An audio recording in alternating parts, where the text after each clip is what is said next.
All right. Hello and welcome, everyone. I am so excited to be coming to you today with the first edition of the Bright Life Weekly. And today I am joined by my beautiful friend, colleague, Kate Leiper. And we are going to dive into Soul Archetypes. So recently, when I launched the new website, ShavonBarnes.com, I also launched the Soul Archetype quiz. And the premise behind that was to support women to come back to who they really are and find their center, particularly during these times when there is so much uncertainty. We're asking ourselves these big questions and these existential questions around our existence. What are we doing? How are we showing up?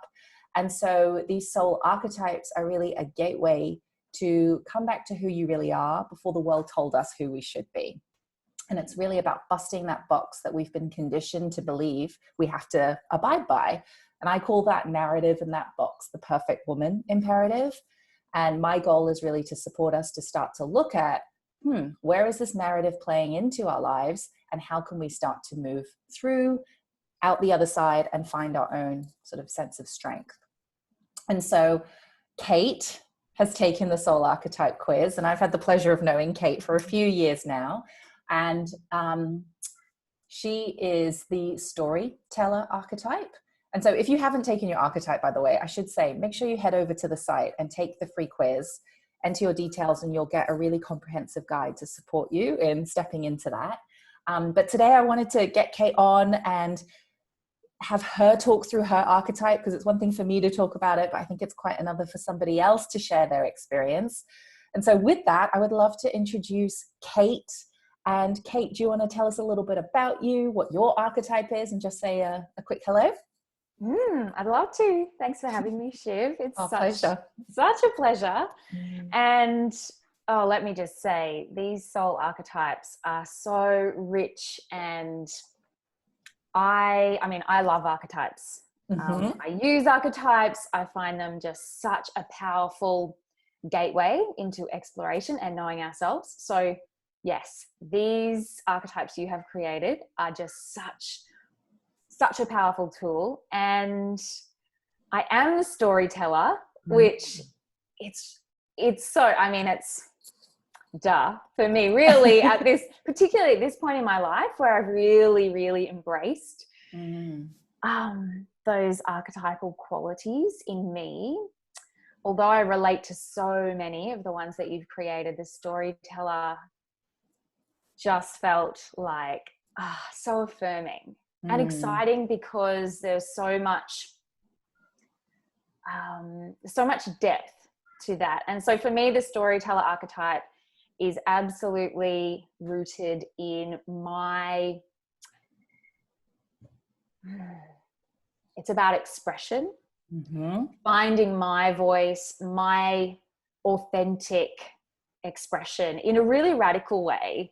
You know, in my relationships, my work, in the way that in the relationship I have to my body, self-intimacy, how I show up in the world. Like, there's just so many nuanced layers to this archetype, and it's really exciting. So I'm so glad we're here to talk about this one.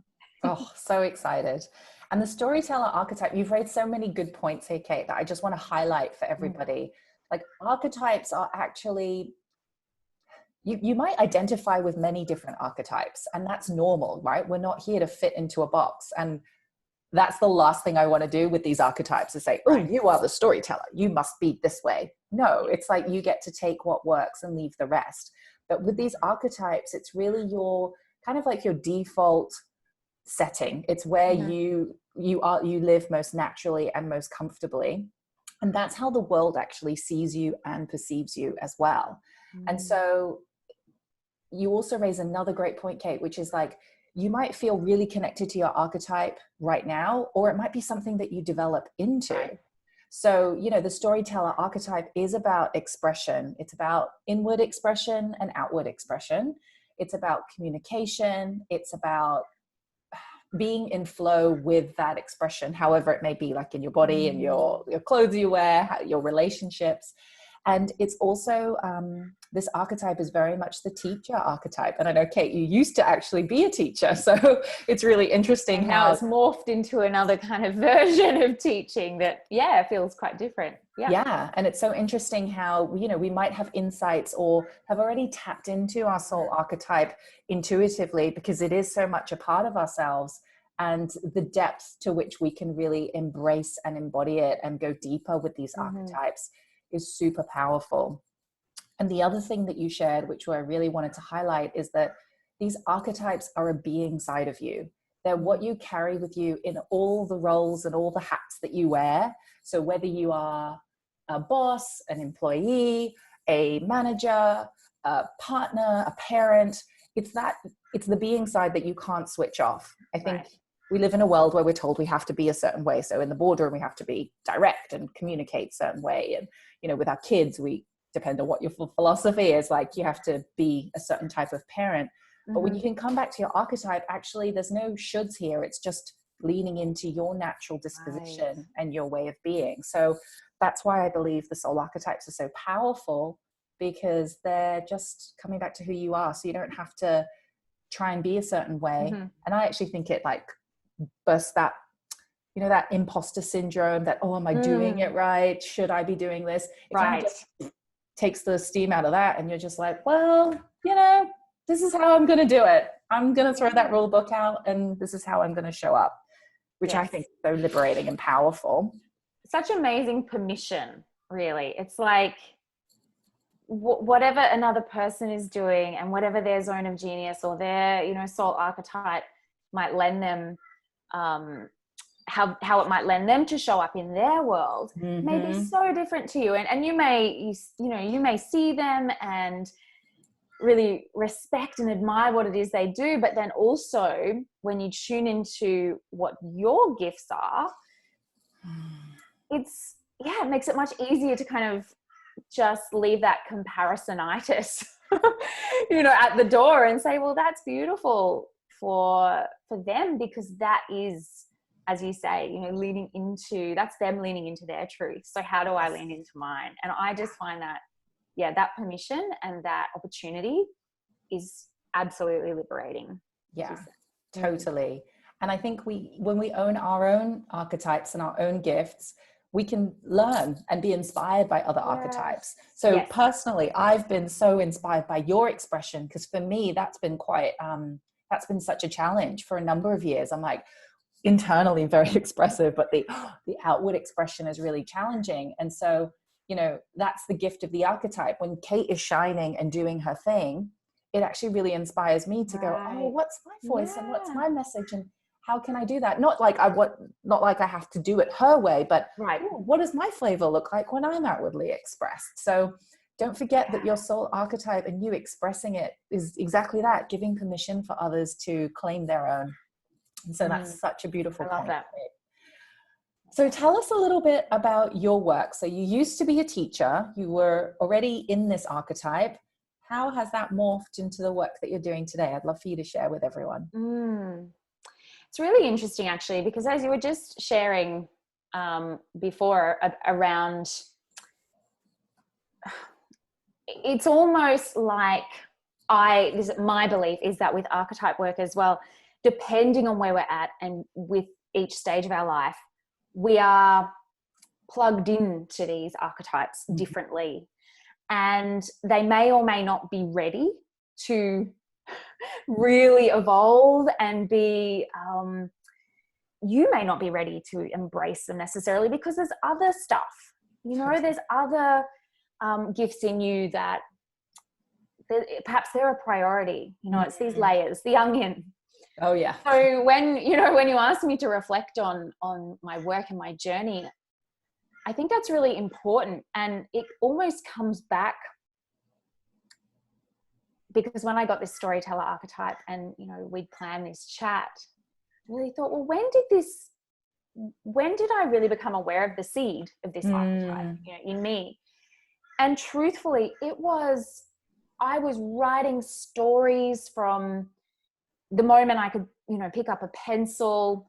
I was winning little primary school awards, picture book awards. Not that my drawing was a forte, but I had a go. But my storytelling ability was there. And I was convinced that I was going to be an author at that age. Oh, and through primary school. Yeah, that was my thing. It was like, I'm going to be an author. And then life happens, right? And I was then taught, and it somehow became my writing and expression in that way. I was convinced that it wasn't enough. It wasn't a worthwhile pursuit. You know, it wouldn't make me enough money, or it wasn't, you know, I don't know, however these messages kind of come through. Yeah. And however they land. And that was something, as I got older, although I was always plugged into some form of expression. I was a dancer, singer. That was always a part of me. But then hit adulthood, and it was like, do I pursue this life in performance or creativity or the arts? No, it's going to be much safer to be a teacher. Yeah. You know. And that is absolutely not discrediting teachers at all, because I adore teachers. I am fundamentally a teacher, and I know that at my core. It doesn't really matter what in what environment. Now I happen to be teaching women and mothers, whereas I did start as a high school teacher for 6 years. But it was that, you know, the teaching, I guess, it came about more from this safe choice, this practical choice that wasn't so risky as I'm going to pursue this Broadway dream of mine, you know, which I still have in the back of my head. I saw your Instagram the other day when the girls you put on some like Broadway show tunes, and you're just like enjoying it probably more than they were. Oh, definitely more than they were. They were like, "Who is this woman? And can we get rid of her somehow?" That, you know, that was an enormous part of my life. And when I was younger, and I'm sure that, you know, so many others can relate to this true sense of aliveness that you feel when you're really in it. You know, you're in those things that light you up, that feel like home. And for me, that was always expression and creativity. And as I said, it was nope, go to university, get your degree. And so really from that point, I loved teaching. I found the boxed in. I've never been really one for being boxed in. For institutions and systems, I've always kind of needed to find a way out. Yep. But sadly, not sadly, because I absolutely don't regret, because it's all just a pathway and beautiful stepping stones. But I found myself really in this place of believing that unless I had a ton of academic qualifications behind me and really amplified my intellectual capacity to the world, I just wasn't enough. So really through my 20s, I was head in the books, and, you know, that's also a part of who I am, is research, and I'm a massive geek, but I really lost touch from this storyteller, from this expressive, creative, you know, this feminine juice that I had when I was younger. So to be honest, it's really only been the last, and for me, motherhood's been an enormous catalyst for this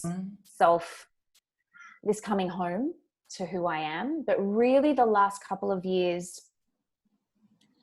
I've began, this storyteller archetype has just come knocking.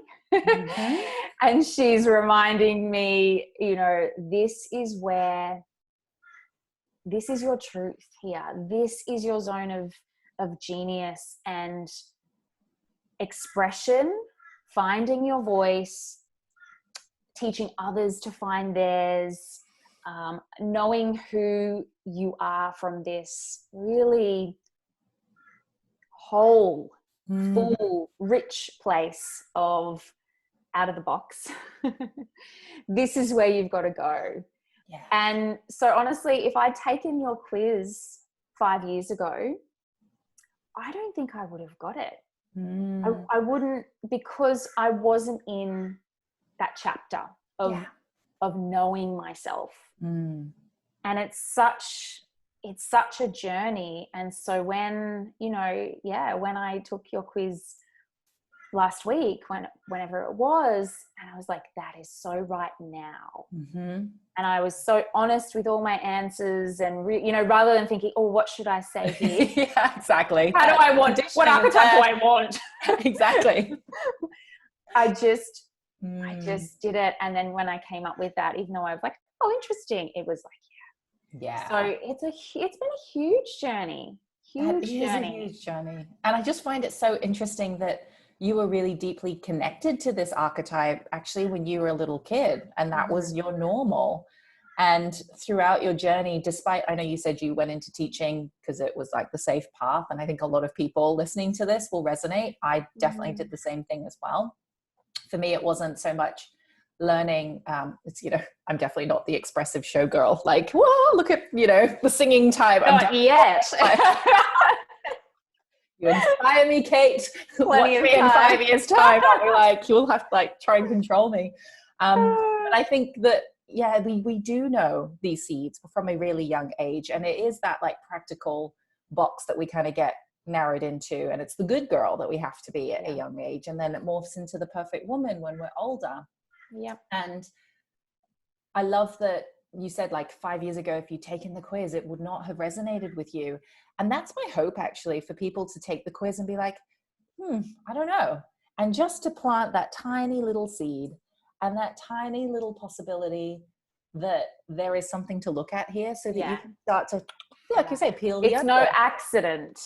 Exactly. That whatever archetype comes up, it's not just a blip in the system. It is because it's in you and asking you to go there in some way. Oh, for sure. And these archetypes came about to me through my training in the Akashic Records. So it is actually looking at the, like who you are at a soul level. So it's not just something I've kind of plucked out of thin air.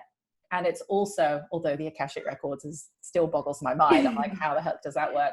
But it's also like looking at the women that I've been working with and these archetypes, like what are the challenges that they face? Yeah.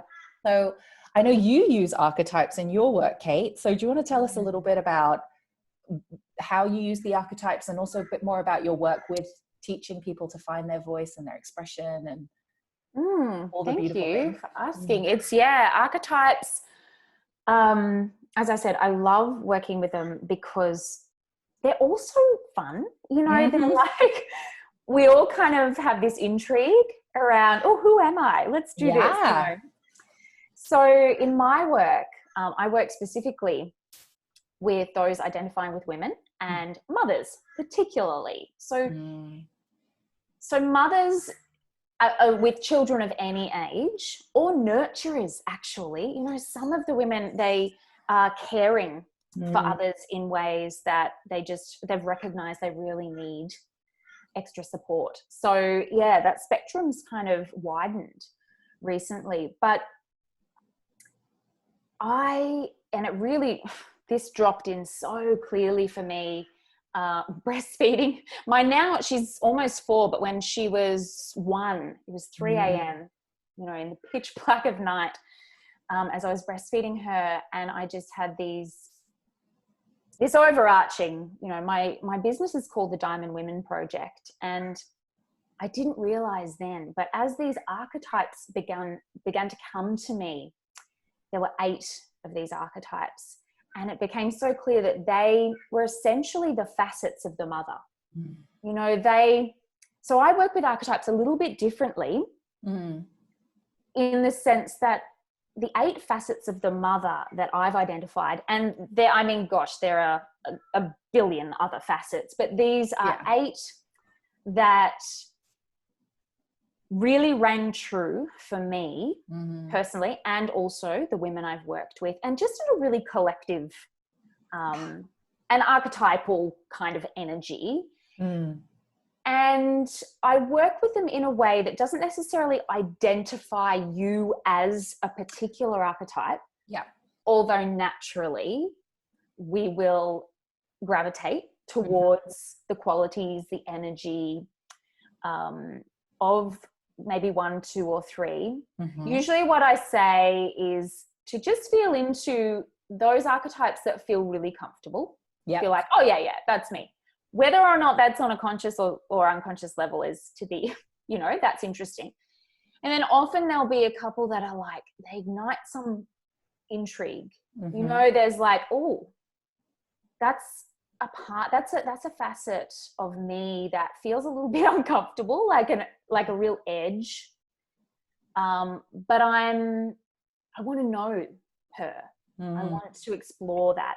And then often there'll be 1 or 2 that are like, don't even go there. Like we feel like we might know another mother that encapsulates these archetypal qualities and we're not really a fan, or we just dismiss them straight up as unimportant, not relevant, frivolous, whatever it might be.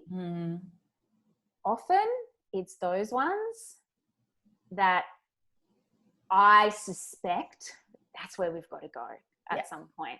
There's some gold in those facets that have either been, squashed out for a very, very long time. There's some wounding around, or there's just some real gifts that are there to be excavated and explored. And so, I find it really fascinating. So I guess overarching, the Diamond Mother archetypes are these portals for exploration. And so my work, I actually I'm a psychotherapist trained, and but I've been practicing, really the core of my work is feminine embodiment work, like yours is too. And this has been the case for a number of years now. So it's a lot of movement and expression based exploration. And so we dive into all 8 and we really feel into, so we've got the typical archetypal mother. She's the nurture mama. Yeah. We've got the whimsical mama, and she's more that maiden, that our inner child. Yeah. The change maker. She's, that fiery part of us that is really exploring what this new paradigm of motherhood and feminine leadership is about. We have the boss mama, which I love because she challenges everything we think we know about the boss mama. Yeah. She's not the intellectual, cognitive, simply just getting shit done kind of woman. She's actually deeply anchored in her base. Yeah. She's very grounded. And so all of her getting shit done comes from this really rooted, earthy space. We have the majestic mama. So she's our queen. She's this beautiful balance between, strong boundaries, but this open, compassionate receptivity. She's another fiery one though. Yeah. And how many is that? I know we've got that's 5, I think. Okay. Well, there's far more than that. We've got the sage. Yeah. The sage, who is obviously, she's our wise woman. Very much connected to the macro, the universe, the cosmos. The sensual mama.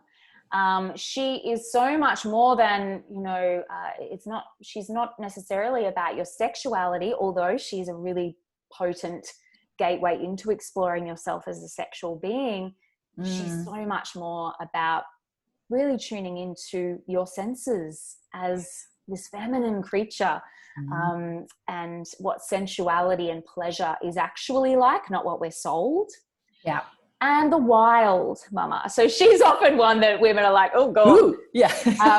And she's another earthy one. And she's the facet that can often hold a lot of our shame, because, good girls aren't meant to be you know, the bleeding that we do and the, you know, all of this birthing and all of this stuff that our culture has generally said is to be ashamed of and is dirty and disgusting. The wild mama basically says, no, this is all of me and this is perfect and beautiful, and let's embrace all of that. So they're my archetypes, but they're, you know, I love looking at those parallels between the soul archetypes that you offer and, where do they kind of land in the facets of the mother, and yeah, what are the qualities that show up in the diamond archetypes and your archetypes, Shiv? And so that's been really fun as well. Oh, it's super fun. But I love your work with your archetypes because it also gives you a bit of a map, like where can you go and explore? Because when we're looking at, you know, a life situation, like something's happening, maybe I know I went through this with my husband and I've been open about this, but when I had our second child, I was like, oh my God, very disconnected from him. Yeah. And it's like, I don't even know, like, what is this life that we've created? I don't even know if I want this anymore. And so I think when you're in situations where it just seems too hard and too difficult, the archetypes can be such a nice gateway just to access a different part of who you are. So in that period, I didn't know you then and I didn't know your archetypes, but I suspect like actually giving permission to my wild would have been so liberating, just to have the ability to like tap into that energy and the stuff that I had been suppressing. Not his fault. It's just my conditioning where I didn't feel the permission to say what was on my mind. Yes. And I'm glad that you pointed that out, because our conditioning and these deep, deep programs that we've adopted, you know, and our ways of being in the world that are so habitual, they're not really reflective of who we are.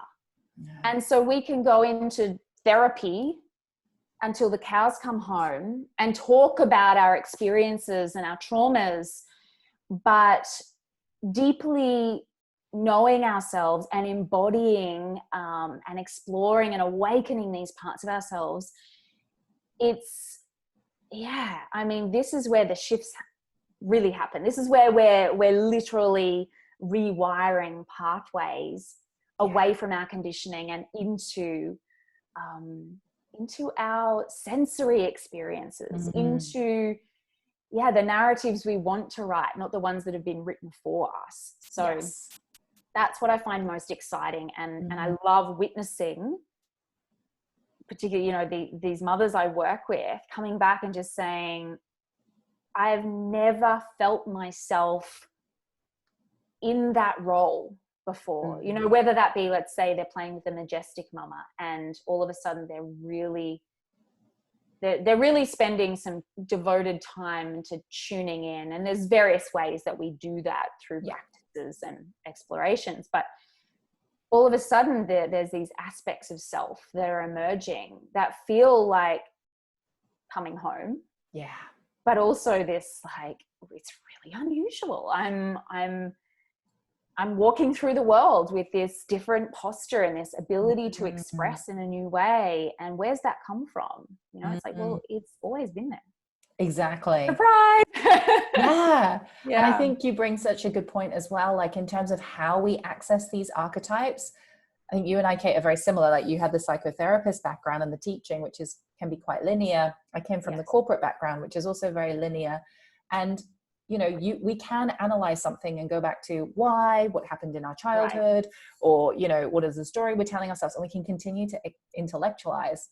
But both Kate and I are actually teachers at the School of Embodied Arts, which is where we met. So we're embodiment teachers and facilitators as well there. And Kate, you can speak about your experience, but my experience has been, I know our mentor Jenna, she says the truth is in the feel of something. And it is so freaking true. Like, think about it. When you're in love, you might choose to fall in love with someone who isn't rational. Maybe they don't have all those things you had on your piece of paper, but you just feel so connected and you just can't help yourself. When you drop into the body and connect to the truth of how you're feeling, and particularly through the gateways of the archetypes, I think that's when the really powerful transformation happens. It's not intellectual. It's not the shoulds. It's like full body, soul alignment. And then the outer reality changes because right. you've shifted in your body. Mm-hmm. How's your experience of that, and Kate, for you? Oh, I totally agree. You know, I feel like so many of us,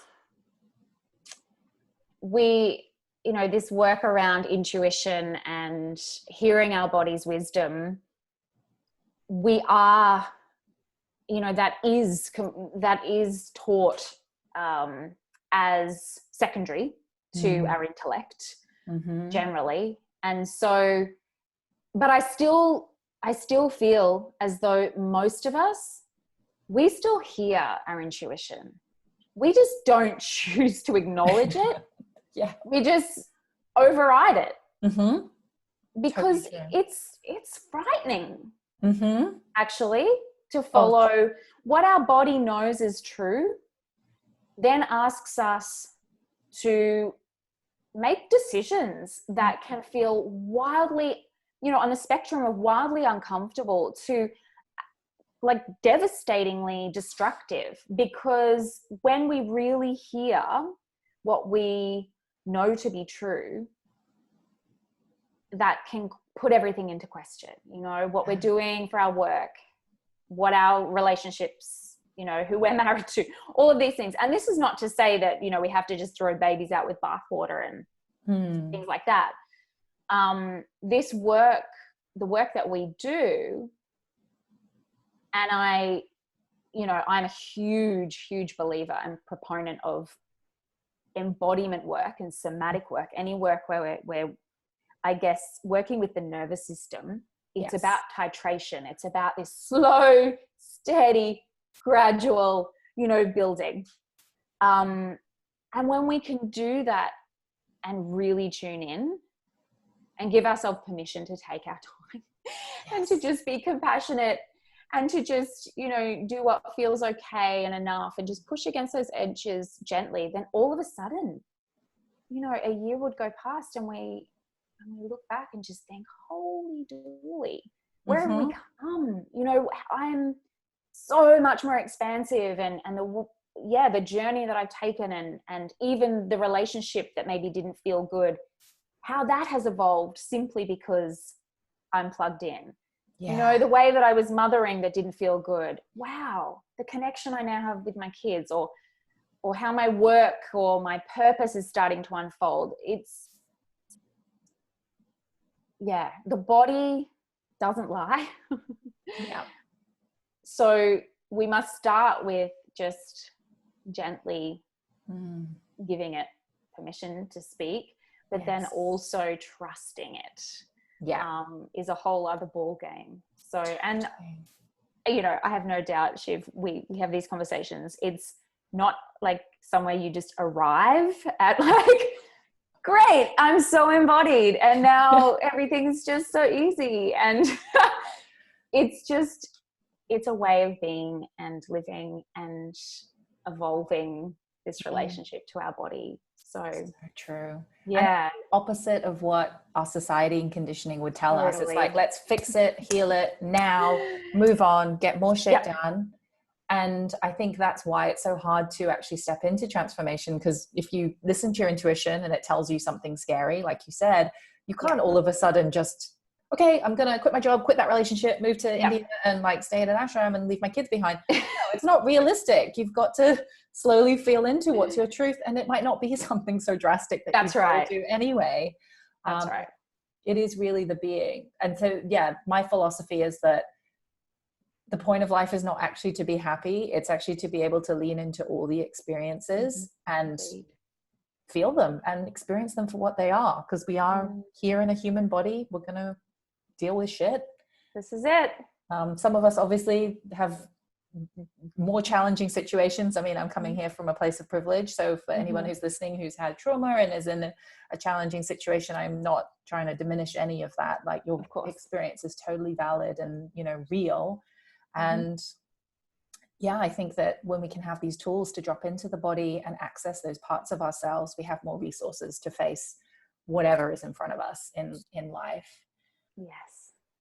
So circling back to your archetype, Kate, if you had to, because you are the storyteller, there's a message that you're here to share. What's your message? Mm. Oh, this message has just become so honed, really, which feels really exciting. I think, you know, I spent many years knowing that my work is with mothers. What am I really wanting to say? Yes. So my body of work, yes, it involves the archetypes, but my message around what I've coined is around what I've coined unsmothering. And, you know, again, even that, I love playing with words, you know. Exactly. Smother. Yeah. Mother. Right. I mean, yeah. Smothering, you know, it's all about the mother. It's all about how we mother ourselves. It's about how we've been mothered, the mother wound. But really, it's about wholeness. Yeah. Really, it is about who are we when we give ourselves full permission to explore all facets of ourselves and actually begin to integrate those and show up from this space of this radical authenticity, you know, not in this part of my life, these people know me as this, and these people, and it's not easy, but yeah. So I work one-on-one, but I've actually got all of my works coming together now and culminating into a 5-week online course, Unsmothered the course. And I've run quite a lot of face-to-face workshops, but this is such a beautiful time to really package that up, I feel, and share that with as many women who could benefit as possible, because we're in such uncertainty and challenge. So I'm really, really thrilled to be able to offer this work to as many mothers as I can coming up in the next couple of weeks. Fantastic. So who's the program for, and how? I know a woman will kind of have a hit and be like, "Oh, that's interesting," but who specifically is it for? Yeah. And what's your desire with this program? Like, what do you want these mothers to walk away with? So the program is for ultimately any woman, mother.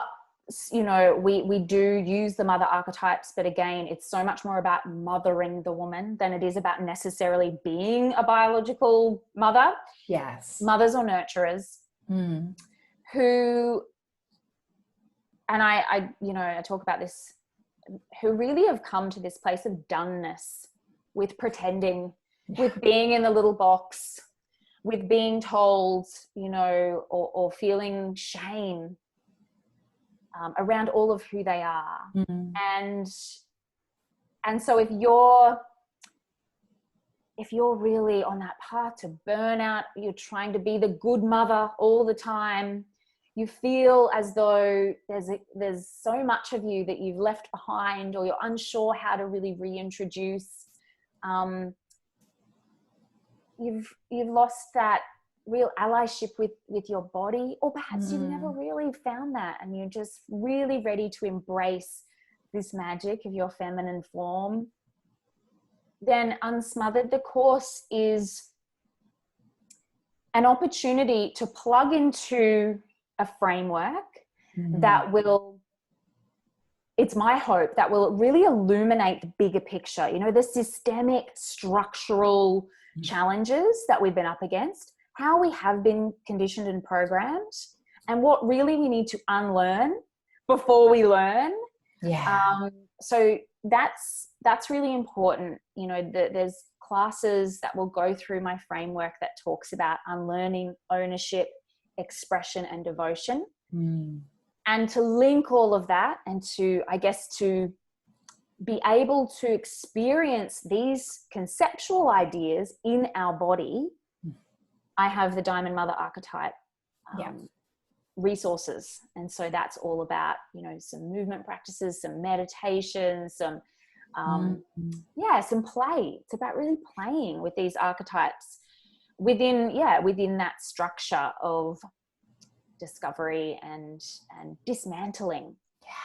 Who is this? And what do I desire? You know? And I love that. You need that structure, I think, to be able to then fall apart and like experience. And gosh, now more than ever, I feel like we need to be doing this work, because clearly the system and the structures we've been operating under are not working. I think everything's being called into question. Yep. And I just get so excited hearing you talk about your work, Kate, because I just think about what is the ripple effect of mothers reclaiming who they really are, all aspects of themselves. Like, what does that do to the planet and the structures? And I mean, I don't have the answers, but I'm freaking excited at that possibility. And now is the time to do it. Yay. So if women want to come and find you, mothers or women who want to kind of look at the mothering of themselves, where should they go next to find more about your program and all of your beautiful offerings? Thank you, Shiv. So there's a couple of places. Ultimately, I'm at the Diamond Women Project over on Instagram. So you can get the lowdown on everything that's going on there. The course itself, Unsmothered the course. So you can find that at kateleiper.com/unsmothered, easy peasy. If you head over to either my website, kateleiper.com, or the Diamond Women Project, you'll see I've got a number of free offerings and resources at the moment. There's video series, but I'm also teaching a free class on, it's called the Mother Spiral. And this is coming up on May 12th. So that might be something really nice to explore around spiraling into this trust and intimacy and grounding and who you are, as opposed to spiraling out of yourself. Control. Into this overwhelm. And so that might be a really nice introduction to some of this work. That sounds amazing. And I'll pop all the links into the blog post. Thank you. And I just want to say, definitely go and follow Kate out over on Instagram at the Diamond Woman Project. Your words, Kate, every single post, I'm like, it's truth. It just lands straight in my soul. And there, like, Kate did a series a few weeks back looking at each of the archetypes and kind of, you know, pairing up the different ones. And I really enjoyed that because I got to see some areas that I can look at. So highly recommend you check her out. And yeah, Kate, it's so beautiful to see you in your storyteller archetype and to see you kind of hone it even more and step into this. And yeah, it's just such a gift. And I'm excited for these ladies to come and follow you if they're interested in going into this very powerful work. So thank you so much for your time and for being with us here today, and look forward to hearing how the program unfolds as well as these women go through it. Oh, thank you so much, Siobhan. And as always, it's just such a pleasure to connect with you. And I am an avid fan of your work as well. And so anytime we can connect just feels so nourishing. So thank you, my friend. Thank you.